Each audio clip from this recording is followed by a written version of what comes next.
Audio Jungle.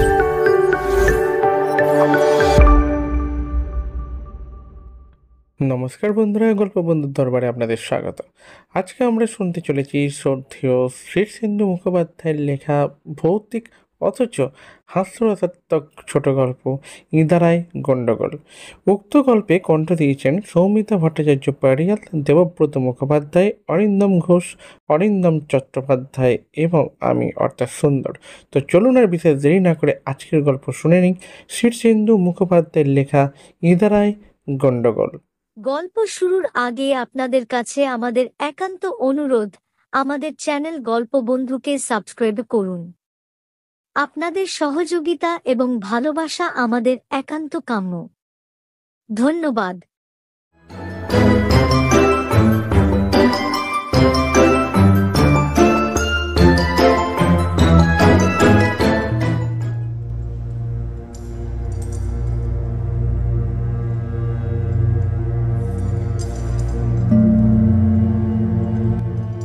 গাঁয়ে একটা মাত্র ভালো জলের ইঁদারা।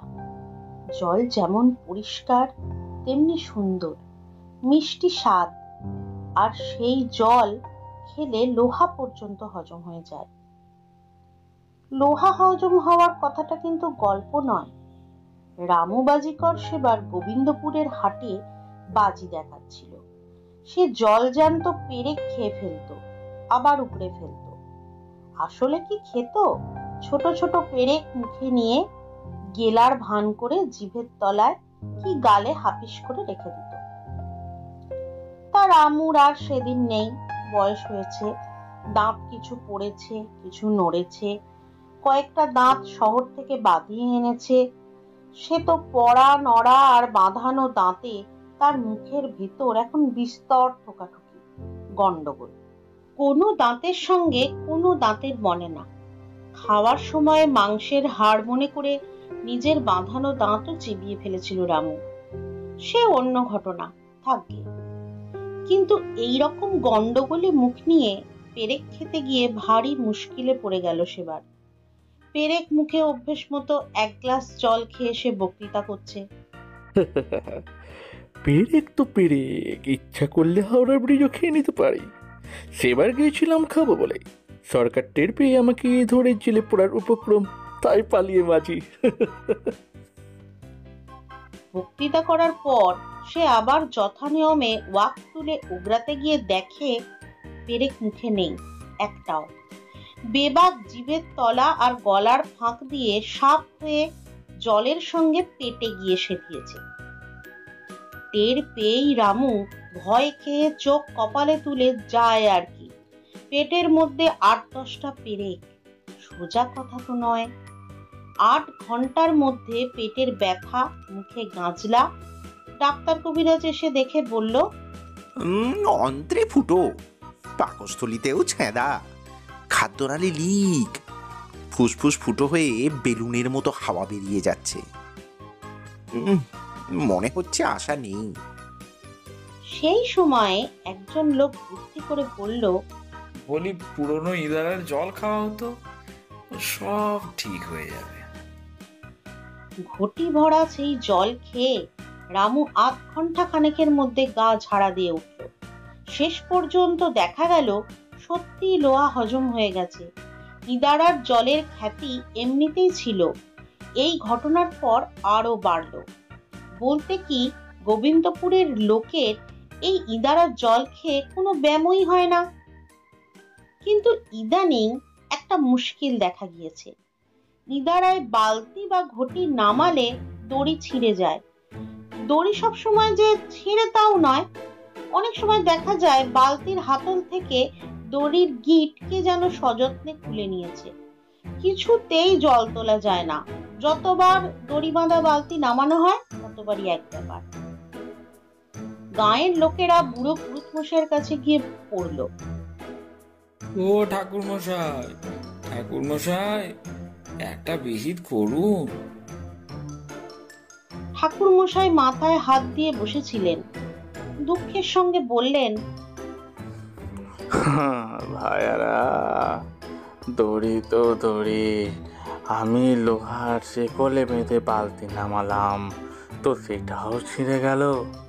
তার ওপর দেখি জলের মধ্যে সব হুলস্থুল কাণ্ড হচ্ছে। দেখেছো কখন ইদারার জলে সমুদ্রের মতো ঢেউ ওঠে? কাল সন্ধেবেলায় দেখলাম নিজের চোখে। বলি, ওই ইদারায় জল আর কারো খেয়ে কাজ নেই। 5টা গ্রাম নিয়ে হরিহর রায়ের জমিদারি। রায়মশাই বড় ভালো মানুষ, ধর্মভীরু, নিরীহ, লোকের দুঃখ বোঝেন। গোবিন্দপুর গাঁয়ের লোকেরা তার দরবারে গিয়ে হাজির। রায়মশাই কাছারি ঘরে বসে আছেন, ফর্সা নাদুস নুদুস চেহারা। নায়েব মশাইয়ের সামনে গিয়ে মাথা চুলকে বললেন, আগে রায়মশাই, গোবিন্দপুরের লোকেরা সব এসেছে দরবার করতে। রায়মশাই মানুষটা নিরীহ হলেও হাঁক ডাক বাঘের মতো। রেগে গেলে তার ধারে কাছে কেউ আসতে পারে না। গোবিন্দপুর গাঁয়ের লোকেদের ওপর তিনি মোটেই খুশি ছিলেন না। তার সেজ ছেলের বিয়ের সময় অন্যান্য গাঁয়ের প্রজারা যখন চাঁদা তুলে মোহর বা গয়না উপহার দিয়েছিল, তখন এই গোবিন্দপুরের নচ্ছার লোকেরা এক দুধেল গাই দড়ি বেঁধে টানতে টানতে নিয়ে এসে এক গাল হেসে নতুন বউয়ের হাতে সেই গরু বাঁধা দড়ির এক প্রান্ত তুলে দিয়েছিল। সেই থেকে রায়মশাইয়ের রাগ। গরুটা যে খারাপ তা নয়, রায়মশাইয়ের গোয়ালে এখন সেইটাই সবচেয়ে ভালো গরু। দুবেলা 7 সের দুধ দেয় রোজ। বটের আঠার মতো ঘন আর মিষ্টি, সেই দুধের তুলনা হয় না। কিন্তু বিয়ের আসরে গরু এনে হাজির করায় চারিদিকে সে কি ছিছিক্কার।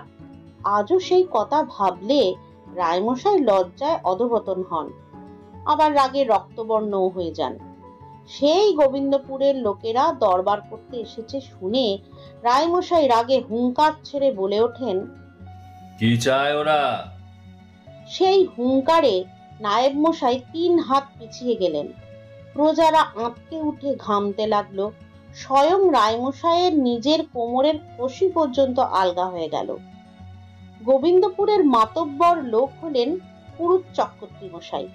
তার গালে সবসময় আস্ত একটা হত্যুকি থাকে, আজও ছিল। কিন্তু জমিদার মশাইয়ের হুঙ্কার শুনে একটু ভিড়মি খেয়ে ঢোক গিলে সামলে ওঠার পর হঠাৎ টের পেলেন মুখে হত্যুকিটা নেই। বুঝতে পারলেন চমকানোর সময় সেটা গলায় চলে গিয়েছিল। ঢোক গেলার সময় গিলে ফেলেছেন। আস্ত হত্যুকিটা পেটে গিয়ে হজম হবে কিনা কে জানে। একটা সময় ছিল পেটে জাহাজ ঢুকে গেলেও চিন্তা ছিল না। গায়ে ফিরে পুরনো ইদারার এক ঘটি জল ঢকঢক করে গিলে ফেললেই জাহাজ ঝাঁঝরা। বামুন ভোজনের নেমন্তন্ন গিয়ে সেবার সোনার গায়ে 2 বালতি মাছের মুড়ো দিয়ে রাঁধা ভাজা সোনামুগের ডাল খেয়েছিলেন। আরেকবার সদীপিসির শ্রাদ্ধপ্রাশনে 1.5 খানা পাঁঠার মাংস, জমিদার মশাই সেজ ছেলের বিয়েতে 80 টুকরো পোনা মাছ, 2 হাঁড়ি দই আর 2 সের রসগোল্লা। গোবিন্দপুরের লোকেরা এমনিতেই খাইয়ে, তারা যেখানে যায় সেখানকার সব কিছু খেয়ে প্রায় দুর্ভিক্ষ বাঁধিয়ে দিয়ে আসে। সেই গোবিন্দপুরের ভোজনপ্রিয় লোকদের চক্রবর্তী মশাই হলেন চ্যাম্পিয়ন। তবে এসব খাওয়া দাওয়ার পিছনে আছে পুরনো ইদারা স্বাস্থ্যকর জল। খেয়ে এসে জল খাও, পেট খিদেই ডাকাডাকি করতে থাকবে। সেই ইদারা নিয়েই বখেরা। চক্রবর্তী মশাই হত্যুকি গিলে ফেলে ভারী দুশ্চিন্তায় পড়ে গেলেন। হত্যুকি এমনিতেই বড় ভালো জিনিস, কিন্তু আস্ত হত্যুকি পেটে গেলে হজম হবে কিনা সেইটাই প্রশ্ন। পুরনো ইদারার জল পাওয়া গেলে হত্যুকি নিয়ে চিন্তা করার কোনো প্রশ্নই ছিল না। চক্রবর্তী মশাই করো জোরে দাঁড়িয়ে বললেন, রাজামশাই, আমাদের গোবিন্দপুর গাঁয়ের পুরনো ইদারার জল বড় বিখ্যাত। এতকাল সেই জল খেয়ে কোনো রোগবালাই আমরা গাঁয়ে ঢুকতে দিইনি। কিন্তু বড়ই দুঃখের কথা, ইদারার জল আর আমরা তুলতে পারছি না। রায়মশাই একটু শ্লেষের হাসি হেসে বললেন, হবে না পাপে প্রায়শ্চিত্ত। আমার ছেলের বিয়েতে যে বড় গরু দিয়ে আমাকে অপমান করেছিলে? চক্রবর্তী মশাই জিভ কেটে বললেন, হ্যাঁ, ছি ছি ছি ছি, আপনাকে অপমান করবো রাজামশাই? সেই রকম চিন্তা আমাদের মরণকালেও হবে না। তাছাড়া ব্রাহ্মণকে গোদান করলে পাপ হয় বলে তো কোনো শাস্ত্রে লেখা নেই। গোদান মহাপুণ্য কর্ম। রায়মশাইয়ের নতুন সভাপণ্ডিত কেশব ভট্টাচার্য মাথা নেড়ে বললেন, গুড প্রশ্ন, কিন্তু কথাটা আপাতগ্রাহ্য। রায়মশাই একটু নরম হয়ে বললেন, হ্যাঁ, ইদারার কথা আমিও শুনেছি। সেবার গোবিন্দপুর থেকে পুরনো ইদারার জল আনিয়ে আমাকে খাওয়ানো হয়, খুব উপকার পেয়েছিলাম। তা সেই ইদারা কি শুকিয়ে গেছে নাকি? চক্রবর্তী মশাই ট্যাঙ্ক থেকে আর একটা হকতুকি বের করে লুকিয়ে মুখে ফেলে বললেন, আগে না, তাতে এখনো কাকচক্ষু জল টলমল করছে, কিন্তু সেই জল হাতের কাছে থেকেও আমাদের নাগালের ঠিক বাইরে। দড়ি বেঁধে ঘটি বালতি যাই নামানো যায় তা আর ওঠানো যায় না। দড়ি কে যেন কেটে নেয়, ছিঁড়ে দেয়। লোহার শিকলও কেটে দিয়েছে রাজামশাই। রক্তচক্ষে রায়মশাই হুঙ্কার দিলেন। হ্যাঁ, কার এত সাহস? এবার হুঙ্কার শুনে গোবিন্দপুরের লোকেরা খুশি হলো, নড়েচড়ে বসলো। মাথার ওপর জমিদার বাহাদুর থাকতে ইদারার জল বেহাত হবে, এ কেমন কথা? ঠাকুর মশাই বললেন, আগে এ কোনো মানুষের কাজ নয়, এত বুকের পাটা কারও নেই। গোবিন্দপুরের লেঠেলদের কে না চেনে বলুন দেখি? আবার গোদের ওপর বিষ ফোড়ার মতো মাথার ওপর আপনিও রয়েছেন। লেঠেলদের এলেমে না কুলোলে আপনি শাসন করবেন, কিন্তু এ কাজ যারা করেছেন তারা মানুষ নন, অশরীরী। গোদের ওপর বিস্ফোরার উপমা শুনে একটু রেগে উঠতে যাচ্ছিলেন, কিন্তু অশরীরীর কথা শুনেই মুহূর্তের মধ্যে কানে হাত চাপা দিয়ে ডুকরে উঠলেন রায়মশাই। ওরে ওরে বলিস না, ওরে বলিস না। সবাই তাজ্জব। নায়েব মশাই রোষকষায়িত লোচনে গোবিন্দপুরের প্রজাদের দিকে চেয়ে বললেন, এ এ, মুখ সামলে কথা বলো। চক্রবর্তী মশাই ভয়ের চোটে দ্বিতীয় হত্যুকিটাও গিলে ফেলতে ফেলতে অতি কষ্টে সামাল দিলেন। রায়মশাইয়ের বড় ভূতের ভয়, পারতপক্ষে তিনি ও নাম মুখে আনেন না, শোনেনও না, কিন্তু কৌতূহলেরও তো শেষ নেই। খানিকক্ষণ কান হাতে চেপে রেখে খুব আস্তে একটুখানি চাপা খুলে বললেন, কি কি কি যেন বলছিলি? চক্রবর্তী মশাই উৎসাহ পেয়ে বললেন, আগে সে এক অশরীরী কাণ্ড। বলিস না, খবরদার বলছি, বলবি না, একদম বলবি না। রায়বাবু আবার কানে হাত চাপা দেন। চক্রবর্তী মশাই বোকার মতো চারিদিকে চান, সবাই এ ওর মুখ চাচাই করে। নায়েব মশাই হ্যাঁ, চুপ। বলে একটা ধমক মারেন। একটু বাদে রায়বাবু আমার কান থেকে হাতটা একটু সরিয়ে বলেন, ইদারার জলে কি যেন? চক্রবর্তী মশাই এবার একটু ভয়ে ভয়ে বলেন, আগে সে এক সাংঘাতিক ভুতুড়ে ব্যাপার। চুপ কর, চুপ কর। রাম রাম রাম রাম রাম রাম রাম রাম। বলে আবার রায়বাবু কানে হাত। খানিক পরে আবার তিনি বড় বড় চোখ করে চেয়ে বলেন, ওরে ওরে, রেখে ঢেকে বল, রেখে ঢেকে বল। আগে বালতি ঘটির সব দড়ি তেনারা কেটে নেন, শেকল পর্যন্ত ছিঁড়ে দেন। তাছাড়া ইঁদারার মধ্যে হাওয়া বয় না, বাতাস দেয় না, তবু তাল গাছের মতো ঢেউ দেয়, জল হিলিবিলি হিলিবিলি করে ফোঁপে। ওরে বাবারে। বলে রায়বাবু চোখ বুজে ফেলেন। ক্রমে ক্রমে অবশ্য সবটাই রায়বাবু শুনলেন। তারপর একটা দীর্ঘশ্বাস ফেলে বললেন, দিনটাই মাটি করলি রে তোরা। নায়েব মশাই, আজ রাতে আমার শোবার ঘরে 4 জন দারোয়ান মোতায়েন রাখবেন। যে আগে যে আগে। গোবিন্দপুরের প্রজারা হাত জোর করে বলল, হুজুর, বলছিলাম আপনারা তো ব্যবস্থা করে নিলেন দারোয়ান দিয়ে, লোক দিয়ে, তাই এবার আমাদের ইদারার একটা বিলি ব্যবস্থা করুন দেখি। ও ইদারা বুঝিয়ে ফেলগে, ও ইদারা রাখা ঠিক নয়।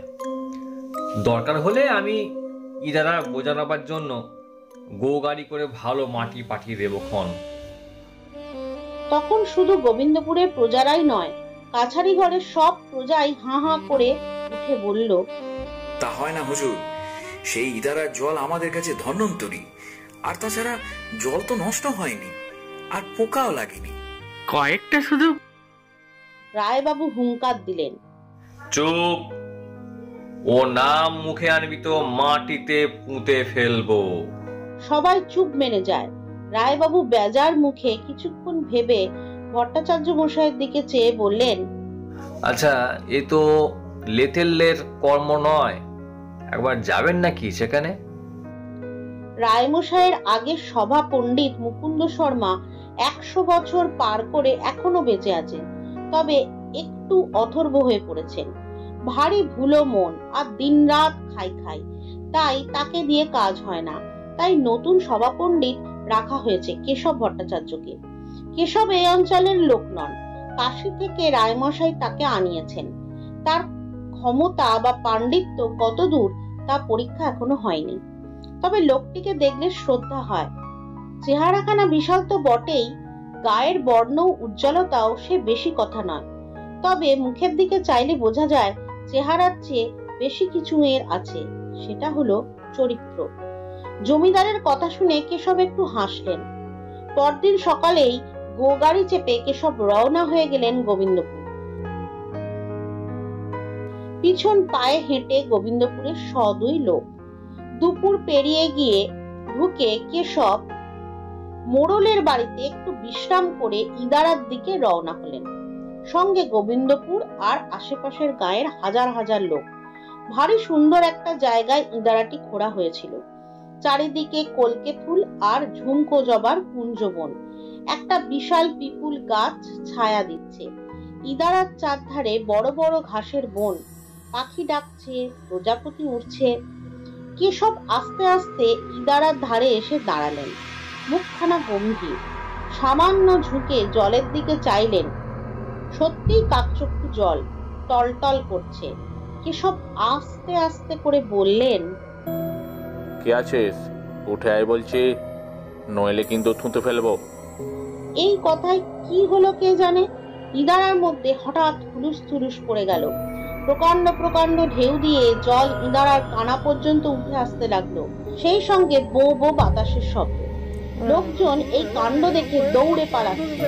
শুধু চক্রবর্তী মশাই ভয়ে কাঁপতে কাঁপতেও একটু দূরে দাঁড়িয়ে আছে।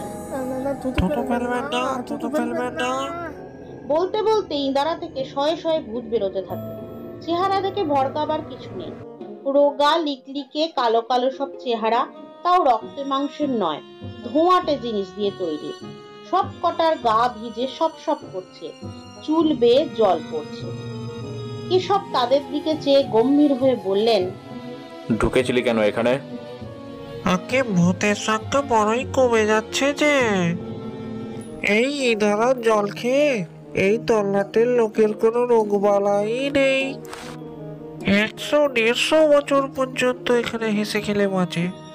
তা বলে ভূত হয় কেমন করে? তাই ভাবলাম ইদারাটা দখল করে থাকি। বলে ভূতেরা মাথা ঝুঁকবে। কেশব বললেন, অতি কূট প্রশ্ন, কিন্তু কথাটা আপাতগ্রাহ্য। ভূতেরা আশকারা পেয়ে বলে, ওই যে চক্রবর্তী মশাই দাঁড়িয়ে রয়েছেন, ওনারই বয়স 120 বছর। বিশ্বাস না হয় জিজ্ঞেস করুন ওকে। কেশব অবাক চোখে চক্রবর্তীর দিকে তাকিয়ে বলেন, এরা বলে কি মশাই, কথাটা সত্যি? এক হাতে ধরা পইতে, অন্য হাতের আঙুলে গায়ত্রী জপ করে ধরে রেখে চক্রবর্তী মশাই আমতা আমতা করে বলেন, হ্যাঁ, ঠিক স্মরণ নেই এখন। কোট প্রশ্ন, কিন্তু আপাতগ্রাহ্য। কেশব বললেন। ঠিক এই সময়ে চক্রবর্তীর মাথায় ভারী কুট একটা কথা এলো। তিনি ফস করে বললেন, হ্যাঁ, ভূতেরা কি মরে? হ্যাঁ, ভূতেরা কি মরে? কেশব চিন্তিত ভাবে বললেন। সেটাও কোট প্রশ্ন। চক্রবর্তী সঙ্গে সঙ্গে বললেন, কিন্তু আপাতগ্রাহ্য। ভূত যদি নাই মরে তবে সেটাও ভালো দেখায় না। স্বয়ং মাইকেল বলে গেছেন, জন্মিলে মরিতে হবে, অমর কে কথা কবে। ভূতেরা কাউমাউ করে বলে উঠল। তাহলে আমরা কি করবো? আমাদের হাফ প্যান্ট হয় না, প্যালেরিয়াম, লাউটোস, অ্যান্টিবায়োটিক, সন্ত্রাস কিচ্ছু হয় না, তাহলে আমরা মরবো কিসে? দোষটা কি আমাদের? চক্রবর্তী সাহসে ভর করে বলেন, তাহলে তাহলে দোষ তো আমাদেরও নয় বাবা সকল। কেশব বললেন। অতি কোট প্রশ্ন। চক্রবর্তী বলে উঠলেন, কিন্তু আপাতগ্রাহ্য। সপাশে ছন্ন ছাড়া বিদঘুটে ভেজা ভূত চারিদিকে দাঁড়িয়ে খুব উৎকণ্ঠার সঙ্গে কেশবের দিকে তাকিয়ে আছে। কি রায় দেন কেশব? একটা বুড়ো ভূত কেঁদে বলল, তাহলে কি করবো ঠাকুর মশাই? জলে ভেজানো ভাত যেমন পান্তা ভাত, তেমনি দিন রাত জলের মধ্যে থেকে থেকে আমরা পান্ত ভূত হয়ে গেছি। ভূতের সংখ্যা বাড়ানোর জন্য এত কষ্ট করলো, সে কষ্ট বৃথা যেতে দেবেন না, দেবেন না। এও অতি কোট প্রশ্ন। কেশব বললেন। চক্রবর্তী মশাই এবার আর আপাতগ্রাহ্য বললেন না, সাহসে ভর করে বললেন, তাহলে ভূতেরও মৃত্যুর নিদান থাকা চাই। না যদি হয় তবে আমি ওই দাঁড়ার মধ্যে তো থুতু ফেলবো। আর আর তারই বা কি দরকার? এক্ষুনি আমি এইসব ভূত বাবা সকলের গায়ে থুতু ফেলছি। চক্রবর্তী মশাই বুঝে গেছেন থুতুকে ভূতেদের ভারী ভয়। বলার সঙ্গে সঙ্গে ভূতেরা আঁতকে উঠে 10 হাত পেছিয়ে চেঁচাতে থাকে। কেশব চক্রবর্তী মশাইকে এক হাতে ঠেকিয়ে রেখে ভূতেদের দিকে ফিরে বললেন, চক্রবর্তী মশাই যে কূট প্রশ্ন তুলেছেন তা আপাতগ্রাহ্যও বটে, আবার তোমাদের কথাও কিন্তু ফেলনা নয়। কিন্তু যুক্তি যদি প্রয়োগ করি তাহলে দেখা যায় যে ভূত কখনো মরে না, সুতরাং ভূতের খরচ হয় না, কেবল জমা হয়। অন্যদিকে মানুষ 200 বছর বাঁচলেও একদিন না একদিন মরেই, সুতরাং মানুষ খরচ হয়। তাই তোমাদের যুক্তি টেকে না। ভূতেরা কাউমাউ করে বলতে থাকে, আপনি অনেক কষ্ট করছেন। কেশব দৃঢ় স্বরে বললেন, তা হয় না। ঘটি বাটি যা সব কুয়ার জলে ডুবেছে সমস্ত তুলে দাও, তারপরে ইঁদারা ছাড়ো, নইলে চক্রবর্তী মশাই আর আমি দুজনে মিলে কিন্তু আর বলতে হলো না। ঝপাঝপ ভূতেরা ইঁদারায় লাফিয়ে নেমে ঠন ঠন ঘটি বালতি তুলতে লাগলো। মুহূর্তের মধ্যে ঘটি বালতি পাহাড় জমে গেল ইঁদারার চারপাশে। পুরনো ইঁদারায় এরপর ভূতের আস্তানা রইল না। ভেজা ভূতেরা গোবিন্দপুরের মাঠে রোদে পড়ে থেকে কদিন ধরে গায়ের জল শুকিয়ে নিল। শুকিয়ে আরো চিমড়ে বেড়ে গেল। এত রোগা হয়ে গেল তারা যে গায়ের ছেলেপুলেরাও আর তাদের দেখে ভয় পেত না।